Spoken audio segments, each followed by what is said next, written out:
Good morning dear students, मैं नीतीश कुमार। आपका स्वागत है हमारे नीतीश सर यूट्यूब चैनल पे। देखिए, मैंने आपके लिए मैथ क्लास 10th का सिलेबस आपके सामने लिख दिया है। क्या क्या आपको कंटेंट पढ़ना है। पहला जो चैप्टर का नाम है आपका रियल नंबर। रियल नंबर यानी वास्तविक संख्या।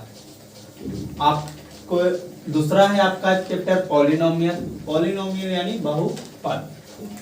तीसरा है आपका linear equation in two variable. इसमें आप दो चरों वाले रैखिक समीकरण, इसमें हम जिसमें दो वेरिएबल्स रहेंगे उसके इक्वेशन को हम सोल्व करना इसमें सीखेंगे। लीनियर इक्वेशन से टू वेरिएबल्स है। चौथा है क्वाड्रेटिक इक्वेशन, द्विघात समीकरण। क्वाड्रेटिक इक्वेशन को कैसे तोड़ा जाता है, थोड़ा देर रुक जाएगा सर। हाँ देखिए इधर अगला जो चैप्टर का नाम है आपका क्वाड्रेटिक इक्वेशन। इसमें द्विघात समीकरण, x का वैल्यू जो है उसका दो वैल्यू आते हैं। द्विघात समीकरण के कितने रूट्स होते हैं, कितने जीरोज होते हैं, उसके बारे में हम इसमें पढ़ेंगे। पांचवा आपका है अरिथमेटिक प्रोग्रेशन, जिसमें हम अंतिम पद फिर आपका संख्याओं के गुणनफल का योग इसमें सीखेंगे अरिथमेटिक प्रोग्रेशन में। अगला आपका आता है ट्रायंगल्स। ट्रायंगल्स जो है समझिए तो ट्रायंगल्स और आपका ट्रायग्नोमेट्री सबसे ज्यादा अगर क्वेश्चन बोर्ड में पूछा जाता है तो यही दो चैप्टर से पूछा जाता है आपका ट्रायंगल्स और ट्रायग्नोमेट्री में। ट्रायंगल्स के अंतर्गत आप थेल्स प्रमेय, उसका फिर कन्वर्जन, फिर आपका पाइथागोरस प्रमेय, फिर उसका कन्वर्जन, ये सब जो कुछ थ्योरी हैं उसके बारे में जानेंगे और कैसे इसका एरिया निकाला जाता है। आपने 9th क्लास में कॉन्ग्रुएंसी के बारे में पढ़ा होगा। यहाँ पे हम इसका सिमिलरिटी पढ़ेंगे, ट्रायंगल्स के सिमिलरिटी के बारे में। अगला आपका है कोऑर्डिनेट ज्योमेट्री, नियामक ज्यामिति। नियामक ज्यामिति कहने का मतलब हुआ कि जैसे देखिए आपने पढ़ा होगा 9th क्लास में कि एक एक्स एक्सिस होता है, एक वाई एक्सिस होता है और इसमें ये मूल बिंदु होता है। फिर यहाँ पे कहीं भी अगर हम एक पॉइंट लेते हैं तो ये जैसे मान लीजिए ये 5 है, ये 3 है, इसका जो नियामक हो गया कोऑर्डिनेट क्या हो जाएगा 3 और 5। इसके बीच की दूरी क्या होगा, ये सब बारे में किसके बारे में किसमें पढ़ेंगे तो कोऑर्डिनेट ज्योमेट्री में। अगला है आपका ट्रायग्नोमेट्री। ट्रायग्नोमेट्री एक बड़ा टॉपिक है। 10th क्लास में तो उतना ज़्यादा बड़ा है नहीं जितना कि 11th में, लेकिन इसमें भी समझिए मायने रखता है बोर्ड एग्जाम के लिए ट्रायग्नोमेट्री। ट्रायग्नोमेट्री के अंतर्गत आपको पढ़ना है, पहला तो हो गया ट्रायग्नोमेट्रिक, यानी इसमें सबसे पहले पढ़ेंगे साइन थीटा का वैल्यू कैसे निकाला जाता है, कॉस थीटा। उसके बाद फिर इस समझे ट्रायग्नोमेट्रिक रेशियो, सबसे पहले इसमें पढ़ेंगे ट्रायग्नोमेट्री के अंतर्गत में। सबसे पहला आपका समझ लीजिए टॉपिक है, इसके अंतर्गत बहुत सारे टॉपिक आते हैं। ट्रायग्नोमेट्री रेशियो, दूसरा आपका है एंगल्स पे आधारित। तीसरा है आपका जैसे एंगल्स पे आधारित मतलब कि साइन 0 का कितना वैल्यू होता है, साइन 30 का, साइन 45 का। फिर तीसरा आपका है कम्प्लीमेंट्री एंगल, कि चेंज कैसे करते हैं, sine 90 minus theta, cos 90 minus theta बराबर क्या होता है, ये चेंज करने वाला रहता है, इसमें पढ़ेंगे। उसके बाद मेन जो टॉपिक है इसमें ट्रायग्नोमेट्री में आपका ट्रायग्नोमेट्री आइडेंटिटी है। Sine square theta plus cos square theta बराबर क्या होता है इसमें, यानी लगभग 4 टॉपिक और एक आपका ये सम एप्लीकेशन ऑफ ट्रायग्नोमेट्री, लगभग 5 समझे टॉपिक मिलाकर ये ट्रायग्नोमेट्री चैप्टर है। सम एप्लीकेशन ऑफ ट्रायग्नोमेट्री में हेट एंड डिस्टेंस, जैसे 2 मीनार खड़ी है, उसके बाद इसके पाद का दूरी ये है तो इसके शिखर का दूरी क्या होगा, डिस्टेंस क्या होगा, हम किसमें जानेंगे, सम एप्लीकेशंस ऑफ ट्रायग्नोमेट्री में। फिर आपका आता है सर्किल्स। सर्किल्स में सर्किल का जो है त्रिज्यखंड, सेक्टर जो होता है, ये सब इसके बारे में पढ़ेंगे। फिर कंस्ट्रक्शन है, कंस्ट्रक्शन में ट्रायंगल कैसे बनाया जाता है, ट्रायंगल का निर्माण कैसे करेंगे, सर्किल का निर्माण करेंगे वो भी प्रकार की सहायता से, और सर्किल के अंदर हम ट्रायंगल का निर्माण करेंगे, इस प्रकार से कंस्ट्रक्शन में पढ़ना है। फिर आपका आता है एरिया रिलेटेड टू सर्किल, वृत्त से संबंधित क्षेत्रफल। वृत्त मतलब वृत्त से जितना भी इससे संबंधित क्षेत्रफल है इसके बारे में जानेंगे। वृत्त में जैसे ये वृत्त हो गया, तो ये अगर आपका त्रिज्यखंड रहेगा, त्रिज्यखंड का कितना क्षेत्रफल है, वृत्तखंड का क्या क्षेत्रफल होगा, इसके बारे में हम किसमें पढ़ेंगे, एरिया रिलेटेड टू सर्किल में। फिर अगला जो 13 नंबर जो आपका है chapter surface area and volume. Surface area and volume यानी पृष्ठीय क्षेत्रफल और आयतन। इसमें जो है आपका बेलन का आयतन, गोला का आयतन, घन घनाभ, ये जो है इसके बारे में पढ़ेंगे हम किसमें, पृष्ठीय क्षेत्रफल एवं आयतन में। 14 नंबर जो आपका चैप्टर है स्टैटिस्टिक्स है यानी सांख्यिकी। सांख्यिकी में आपको पढ़ना है आपका जो है मीन पढ़ना है पहला, मीन के बाद आपका मोड, फिर आपका median, mean mode median. Mean मतलब होता है माध्य, मोड मतलब होता है बहुलक, और मीडियन में होता है माध्यिका।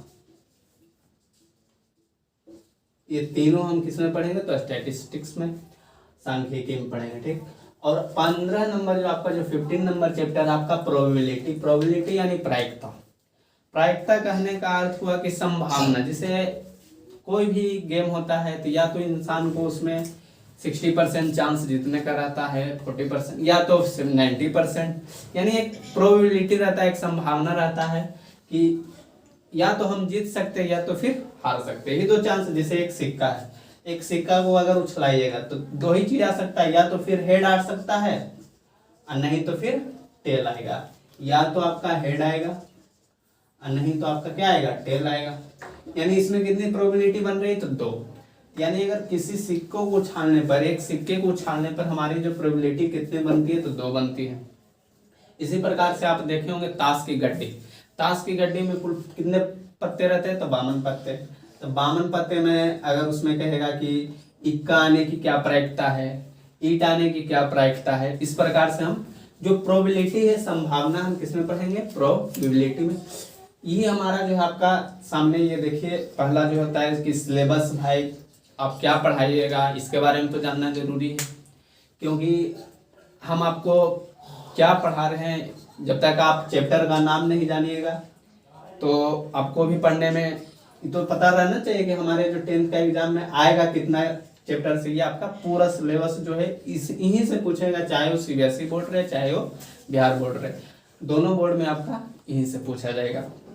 और एक चीज की, जैसे बिहार बोर्ड में या सीबीएसई बोर्ड में 50 नंबर, आप सब तो ये जानते ही होंगे कि ऑब्जेक्टिव क्वेश्चन जो आपका रहता है 50 नंबर का रहता है। ऑब्जेक्टिव आपका 50 नंबर का, सब्जेक्टिव भी 50 मार्क्स का, सब्जेक्टिव भी आपका 50 मार्क्स का,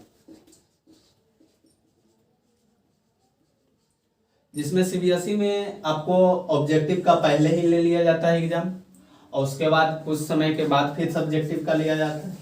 बिहार बोर्ड में दोनों एक ही साथ लिया जाएगा, एक ही जो आपका एक ही बार दोनों 50 नंबर ऑब्जेक्टिव और 50 नंबर सब्जेक्टिव का जो भी है आपका टोटल एग्जाम एक ही बार कंटेंट करा दिया जाता है। लेकिन सीबीएसई बोर्ड में पहले 50 नंबर ऑब्जेक्टिव ले लिया जाता है, उसके बाद फिर कुछ मंथ के बाद आपका सब्जेक्टिव लिया जाएगा। देखिए इसमें मतलब हर एक चैप्टर से आपको पढ़ना, हर एक चैप्टर, एक भी चैप्टर नहीं छोड़ सकते, क्योंकि 100 में 100 मैथ में स्कोर आप कर सकते हैं। 100 में 100, क्योंकि मैथ एक ऐसा सब्जेक्ट है जिसमें 100 आउट ऑफ 100 दिया जाता है। अगर आप सही टोटल अगर क्वेश्चन सही बनाए हैं तो आपको आउट ऑफ 100 मिलेगा ही मिलेगा, निश्चित बनाइए।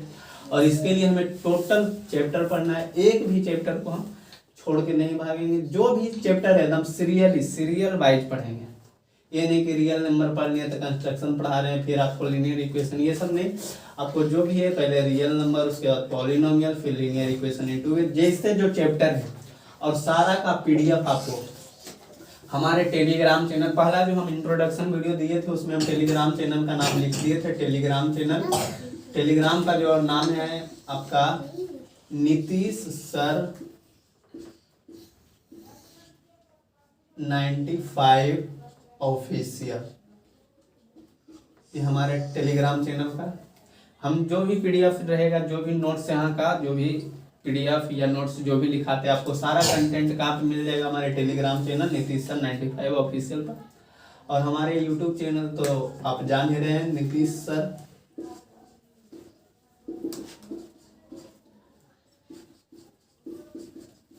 जिसको आप ज़्यादा से ज़्यादा शेयर कीजिए, सब्सक्राइब कीजिए, भर भर के एकदम कीजिए, गांव गांव सगरोदम पहुंचा दीजिए, क्योंकि बहुत सारे बच्चों को थोड़ा जो गांव के स्टूडेंट्स हैं उनको कुछ दूरी पे जाना पड़ता है पढ़ने के लिए, तो जाने के लिए ये आपका टोटल बैच जो रहेगा आपका फ्री रहेगा। अभी मैथ का सिलेबस मतलब मैथ का जो बैच है अभी शुरू किया गया है, आगे आपको धीरे धीरे सब विषय प्रोवाइड करवाए जाएंगे। इसके लिए आप बेफिक्र रहिए, सारे विषयों का कंटेंट एकदम बेहतरीन कंटेंट आपको दिया जाएगा।